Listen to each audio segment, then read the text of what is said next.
Olá, alunos do 7º ano, sejam bem-vindos a essa aula. É um prazer estar com vocês, Escola Cooperar juntinho, trabalhando por você, tá bom? Vamos lá para a nossa aula? A nossa aula está sendo em relação a biomas. Já vimos biomas mundiais e biomas brasileiros. Vamos fazer um exercício com relação a isso? Vamos lá. Biomas, né? Nosso assunto de hoje. Mas para a gente entrar no nosso assunto de biomas, a gente tem que entender que os seres, eles estão dentro de um nível de organização. Vocês lembram qual que é esse nível de organização? A gente já estudou a respeito deles. Vamos lá? Um indivíduo, conjunto de indivíduos da mesma espécie é chamado de população. Conjunto de espécies diferentes em um determinado local é chamado de comunidade. Quando eu tenho espécies diferentes num determinado local junto com a parte não viva do ambiente, eu tenho o que a gente chama de ecossistema. Professora, reunião de todos os ecossistemas é o assunto da nossa aula, bioma. E quando eu tenho reunião de todos os biomas, eu tenho o que a gente chama de biosfera, certo? Tudo bem? Agora vamos fazer um exercício sobre biomas mundiais? Vamos lá? Comigo. Tem na apostila de vocês, tá, gente? Então a professora só vai recapitular para que vocês tirem algumas dúvidas. Então, primeira imagem que nós temos fala do deserto do Atacama, lá no Chile. Professora, então vamos colocar aí qual é o bioma? A professora já falou para vocês. Então, a gente tem o bioma deserto mundial, tá, gente? A gente está falando de biomas mundiais nesse primeiro exercício. Dá uma olhadinha nesta segunda imagem. Então, a gente tem um ambiente onde a gente tem uma estratificação arbórea muito grande, árvores aí grandes ou pequenas, dependendo do local do ambiente que a gente está falando. E esse ambiente, além disso, é um ambiente que chove demais, mas é muito quente e úmido. Que ambiente que é esse? Tá? Floresta tropical. Nossa, a gente tem aqui no nosso Brasil, tá? Comigo. Dá uma olhadinha nessa imagem. Tá falando a respeito, gente, de árvores que têm troncos retorcidos, raízes profundas, de um ambiente que é quente e que tem a estação bem definida. Uma época de chuva e uma época de seca. Já sabe qual que é? É o nosso, né? Vamos lá? Só que aí, quando a gente fala de ambiente mundial, a gente fala de savana. Quando a gente fala da nossa região brasileira, a gente chama esse ambiente de cerrado, correto? Comigo, dá uma olhadinha nesta próxima imagem. O que caracteriza nessa imagem, gente, é a questão da vegetação que num determinado momento, lá no período de outono, ela tem essa característica de mudar de cor, né? Então a gente vê uma vegetação que tem uma característica de coloração bem interessante. Ela é de uma região de clima frio, correto? Eu posso ter a presença de arbustos, como eu posso ter a presença de musgo também. Vamos lá? Qual é esse bioma? Floresta sazonal temperada, certo? Comigo. Continuando, dá uma olhadinha neste bioma. Este bioma, ele é um bioma chuvoso, porém, ele é perene com relação às suas árvores. Então, essas árvores podem chegar aí a 90 metros de altura. Um representante desse bioma bem característico é a sequoia, que são árvores bem grandes. Então, as árvores desse local, pela temperatura ser amena o ano inteiro, tem uma estabilidade. A gente fala que é perene com relação à quantidade de vegetação no local, correto? Onde que a gente tem esse bioma?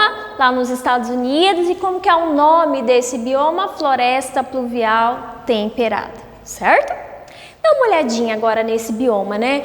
Professora, tá sumindo um pouco de vegetação. Então, nesse bioma aqui, gente, nós temos a predominância de líquens, de musgo. Por quê? Porque é um ambiente muito frio. Dá uma olhadinha aqui, ó. Esse ambiente a gente chama de tundra. Por quê? Porque durante praticamente todo o ano, mesmo no verão, é muito frio, correto? Dá uma olhadinha nessa imagem aqui. Essa imagem está mostrando uma imagem lá na Mongólia, mas a gente também não tem predominância aí de grandes arbustos, é mais gramínea, porém a diferença é que não é tão frio. Você vai ter um período de frio, um período de verão nesse ambiente, correto? Porém você não tem arbustos muito grandes. Tá? Quando a gente fala de bioma mundial, ele está se referindo aos campos. Quando a gente vem aqui para o Brasil, no bioma brasileiro, a gente viu que lá no Rio Grande do Sul a gente tem o bioma que é o Pampa, correto? E essa última imagem, dá uma olhadinha, é o bioma chamado de taiga. Mas por quê, professora? Taiga também é um bioma de uma região fria, correto? De clima frio. E predomina a questão de coníferas, então você vai ver bastante a presença de pinheiros. Vai ter uma época de verão, mas vai ter uma época de inverno rigoroso também, correto? Tudo bem? Então esses são os biomas mundiais. É legal a gente associar a imagem, gente, a qual bioma a gente está se referindo, correto? Saindo de biomas mundiais, olha só, peguei uma sequoia para vocês terem noção de como ela é grande. Dá uma olhadinha nessa imagem. Grande, né, professora? Vamos lá? Continuando. Agora a gente vai falar de biomas aquáticos. Tudo bem? Às vezes a gente fica meio assustado porque a gente não fala muito de bioma aquático. Tudo bem? Então a gente vai falar um pouquinho sobre ele e vamos ver que no cotidiano você sabe aonde ele se encontra. Vamos lá?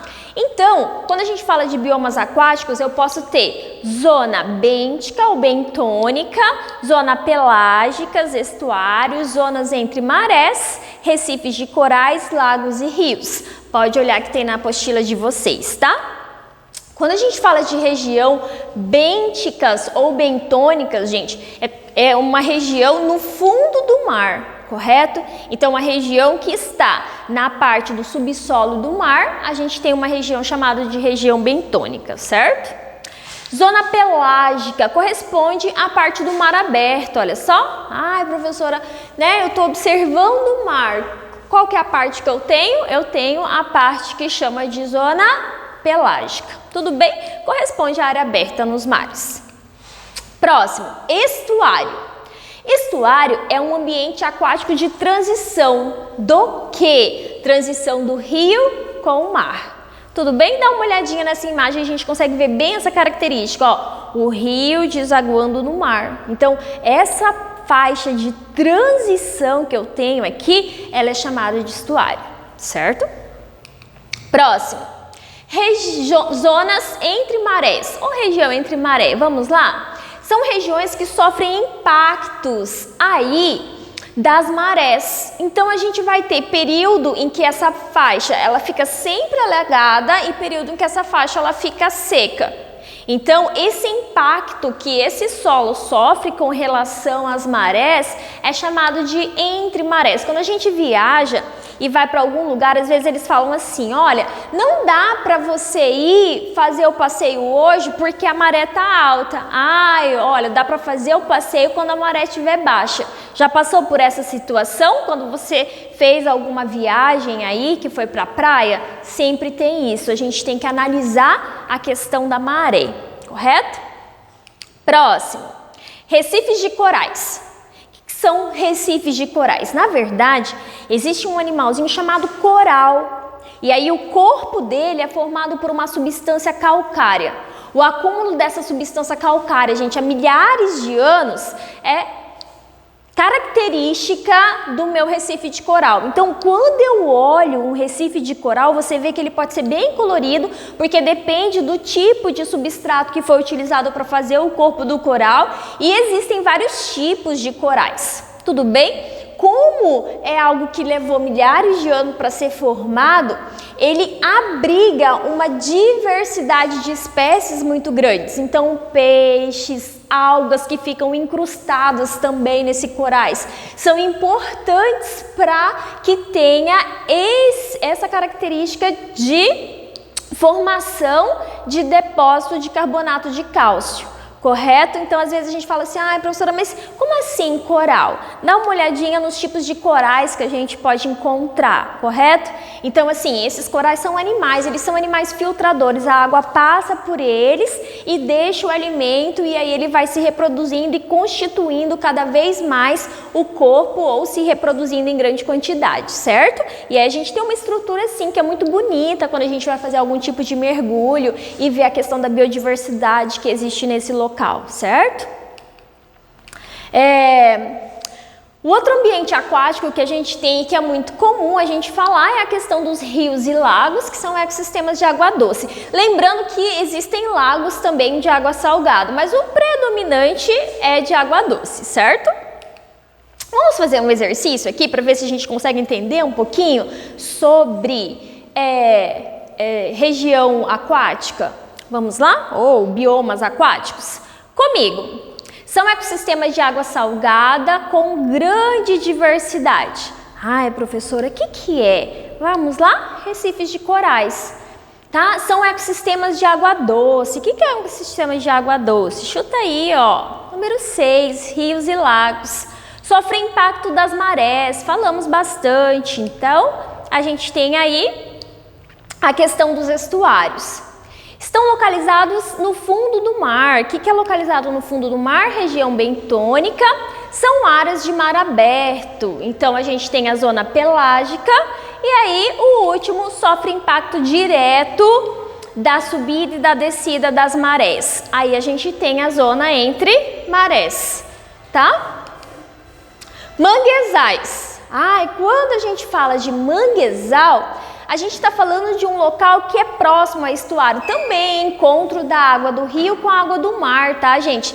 Quando a gente pensa em manguezal, dá uma olhadinha na estrutura, ele é um local que é lamacento, a água é salobra, pouca disponibilidade de oxigênio que tem nesse local, mas ele é um berçário para várias espécies, tá? Abriga grande quantidade de caranguejos. Dá uma olhadinha, as raízes precisam ser raízes aéreas para que possam ter aí a questão de oxigenação das plantas. Tudo bem? Aqui a gente tem os biomas brasileiros e nesses biomas brasileiros, vamos rapidinho que vocês já sabem o que é mais fácil, né? Primeiro bioma, professora, 1, 2, 3, Caatinga. Segundo bioma, dá uma olhada, qual que é o nosso bioma? Da Amazônia. Terceiro bioma, olha só, da nossa região, consegue falar o nome dele? Cerrado. Aqui a gente tem qual bioma? Dá uma olhadinha. Pampa, né? Ai, professora, não tem muitos arbustos, né? É mais a questão de gramíneas. Próximo.